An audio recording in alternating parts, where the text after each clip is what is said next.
President Joe Biden announced Sunday he's ending his campaign to seek re-election in a move upending the presidential race just 4 months before Election Day. In a letter posted Sunday, Biden wrote he was stepping aside, quote, in the best interests of my party and the country. Biden endorsed his vice president, Kamala Harris, who quickly received the backing of many powerful Democrats, but could still face a challenge for the party's nomination.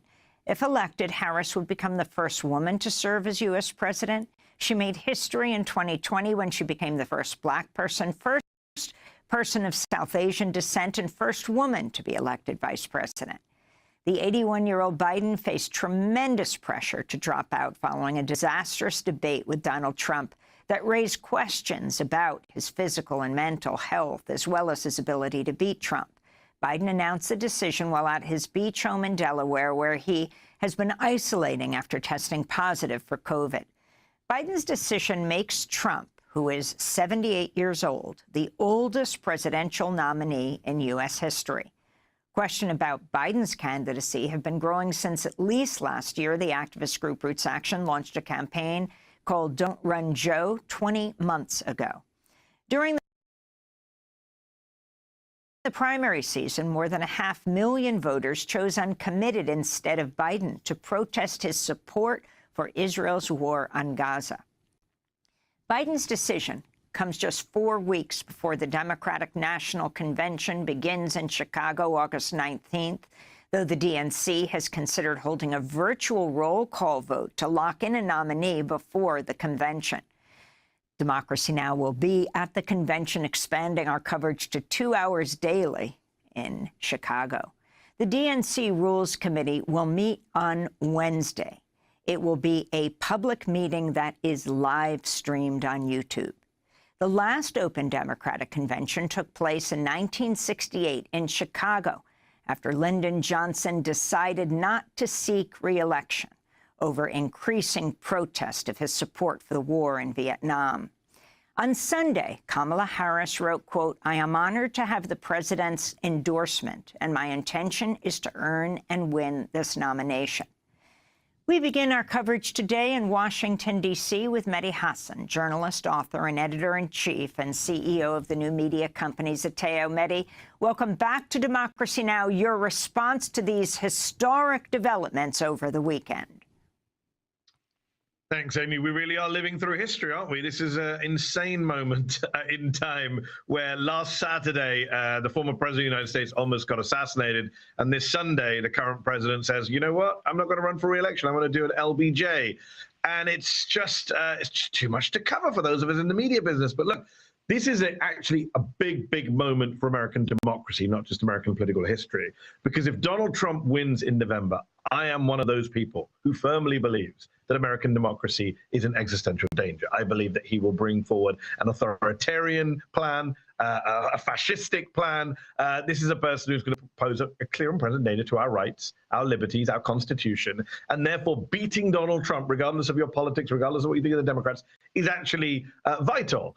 And Joe Biden was on course to be defeated by Donald Trump, and he took the advice, shall we say, pressure from his party, from Nancy Pelosi, to actually do the right thing and step aside. His ego, his stubbornness was getting in the way. He had said, I wasn't going to quit unless the Almighty tells me to quit. Well, I guess Nancy Pelosi is now the Almighty because she led a pretty efficient, effective, ruthless behind-the-scenes lobbying and pressure campaign, which finally got through to the White House. Remember, Amy, on Friday, his campaign manager was going on Morning Joe on MSNBC saying, no, he's campaigning next week. There's no change in plans. He's still in the race. Sunday, he says, you know what? I'm out and I endorse Kamala Harris. And the endorsement of Harris, which came separately to his resignation letter. He puts the resignation out first, Amy. I'm sure you were stunned like a lot of us were when we saw the letter. Hold on, he's not endorsing Harris. And then 25 minutes later, whatever, in a separate tweet, he endorses the vice president. This is a huge moment. It's hard to overstate how huge a moment it is.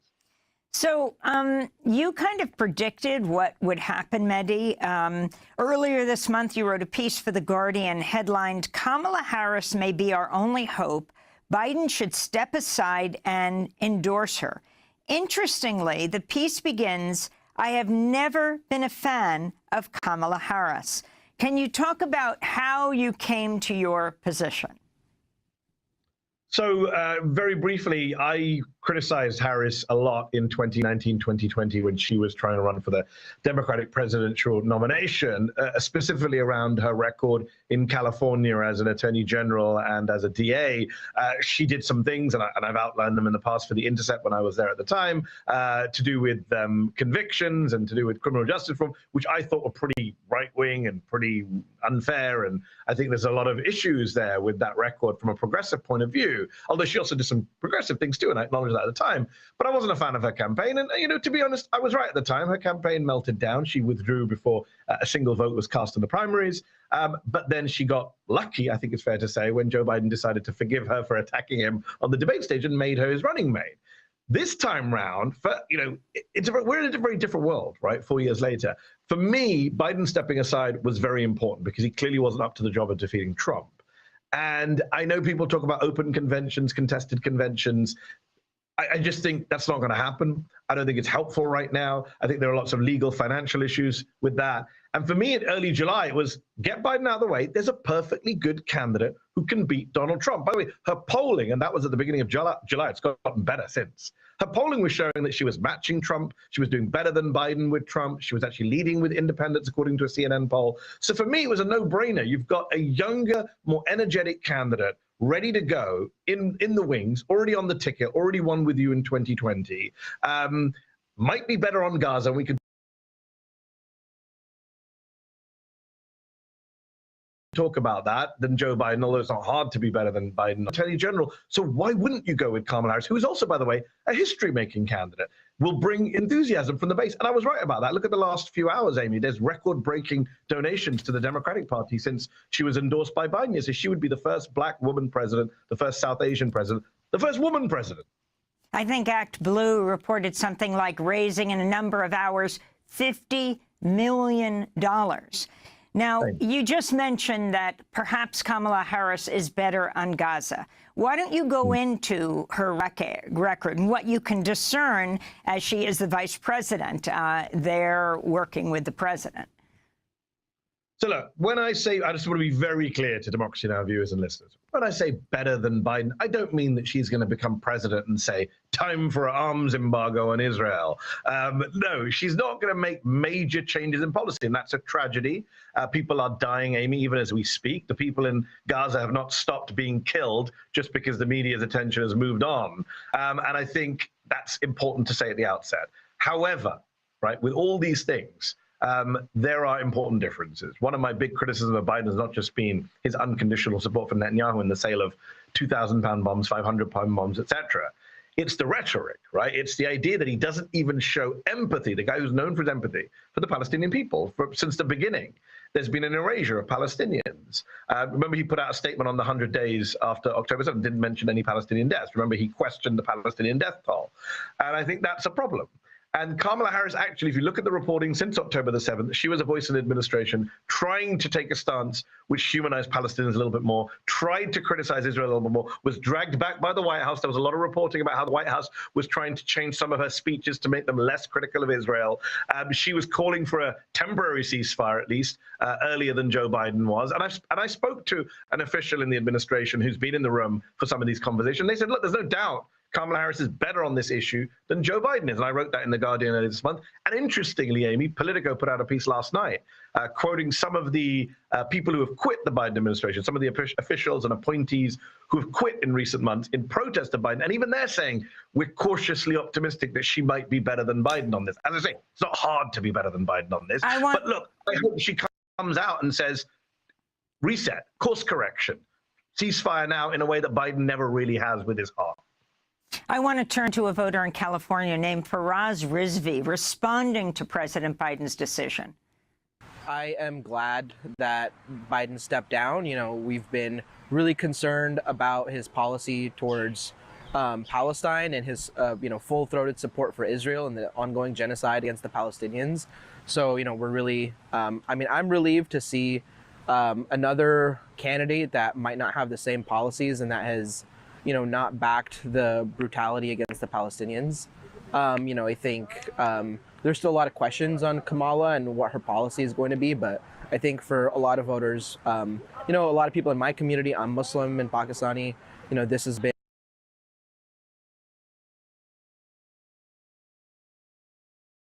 like the biggest issue, the singular issue that we've been paying attention to. So, Mehdi Hasan, if you can respond to that California voter.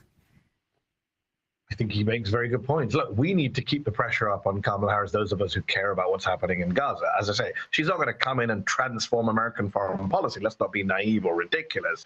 But at the same time, we can, I think, pressure in a way that we've failed to pressure Joe Biden to change his policies on this. I mean, Netanyahu's in town this week. I mean, he's going to be speaking in Congress. He's going to be meeting Biden at the White House. He's going to be meeting with Kamala Harris. And it's not clear, will he be meeting with Biden at the White House, given that Biden is in isolation in Rehoboth?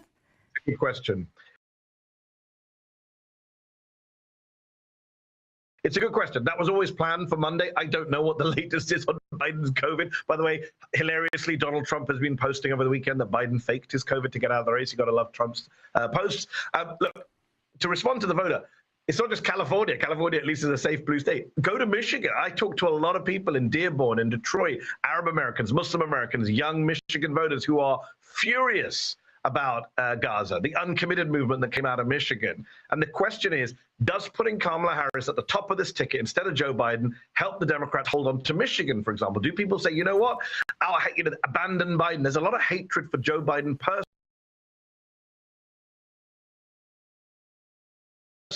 from a lot of these constituencies over Gaza. It was called abandon Biden. He's called Genocide Joe. Whether you like it or not, the antipathy is very much focused on Biden. And I think just getting him out of the way allows Democrats to say, all right, look, there's a possibility of a fresh start. But that won't happen unless we keep up the pressure on Kamala Harris, make it clear what she has to do to win back some of those constituencies in order to take a state like Michigan, which is going to be so close and so crucial in November. I wanted to turn to Congressmember AOC, Alexandria Ocasio-Cortez, who went on Instagram Live on Thursday night following former President Trump's speech at the RNC. She said, quote, if you think there's consensus among the people who want Joe Biden to leave that they'll support Vice President Harris, you'd be mistaken. They're not going to be fully honest, but I'm going to be honest for them. I'm in these rooms. I see what they say in conversations. I'm here to tell you that a huge amount of the donor class and a huge amount of these elites and a huge amount of these folks in these rooms that I see that are pushing for President Biden not to be the nominee also are not interested in seeing Vice President being the nominee. That was AOC before President Biden's announcement. She had supported Biden staying in, as did Bernie Sanders and a number of members of the squad, but now through her endorsement to Kamala Harris. Your thoughts on her saying the people who wanted Biden out were the donor class? Amy, it's a great question. And for the first time in my life over the last few weeks, I found myself rooting for Nancy Pelosi and Adam Schiff over AOC and Bernie Sanders. I had to pinch myself. What kind of weird, bizarro world are we in right now? But look, I think the squad, I think Bernie were wrong. I think AOC, I think they were wrong. I have great admiration and respect for Bernie Sanders and for Alexandria Ocasio-Cortez. I think they got this one wrong. I think there were multiple things going on. I think that they feel Joe Biden is a president they can work with, have managed to get a lot of stuff done with on domestic policy. Who knows what Biden was maybe promising them in the background over the last few weeks as he tried to cling on. Bernie Sanders is personally close to Biden. He's probably had more access to this White House than any White House in history while he's been a senator or a member of Congress. And I think they were worried, genuinely worried about, yes, what would happen once Biden goes? Will there be a civil war? Will Kamala Harris be passed over by the donors? I mean, I think their worries were overstated. Clearly, there are donors who don't want Kamala Harris. We're hearing all this nonsense chatter about Joe Manchin hilariously throwing his hat in the ring. He ruled that out this morning. Clearly, there are people not happy with Kamala Harris.